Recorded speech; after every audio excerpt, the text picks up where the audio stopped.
Hey guys, in today's video I will tell you how much does traveling robot makes on YouTube. So if you wanna know, then watch the video till end and subscribe the channel to know how much your favorite YouTubers earns. First of all guys, how does YouTubers get paid? They get paid by placing ads on their videos. If they place more ads, the more they make money. Secondly, CPM stands for cost per 1000 views, means how much advertiser pays to run their ads on YouTube. Average CPM is $4 and the earning depends on the manufacturers from where the video is watched, how long the video was watched. Thirdly, YouTube takes 45% of creator revenue, means 55% creator gets and 45% YouTube takes.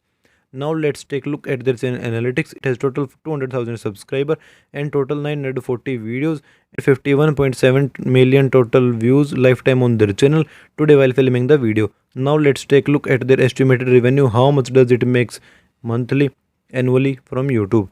This channel get over 3000 subscriber per month and over 1.2 million views per month. So according to that, if we multiply views with average $4 CPM, then their estimated monthly earning is $5,000, and multiplying monthly earning with 12 shows that they makes over $60,000 per annum. And if you also want to make money on YouTube, even 10 times more than this YouTuber, and you don't have to show your face also if you are not comfortable, then check out the link in the description where you will be taught from scratch how to start your channel with 100 plus example channel list, so you can decide in which category you can start, and secret tips and tricks to make your videos viral, ways to make more money, and how to automate it and earn a decent amount and become a successful YouTuber. Then don't forget to check out the link in the description box. So I hope you enjoyed the video. If you want to know earning of the other YouTubers, comment down their channel name and like the video, and don't forget to subscribe.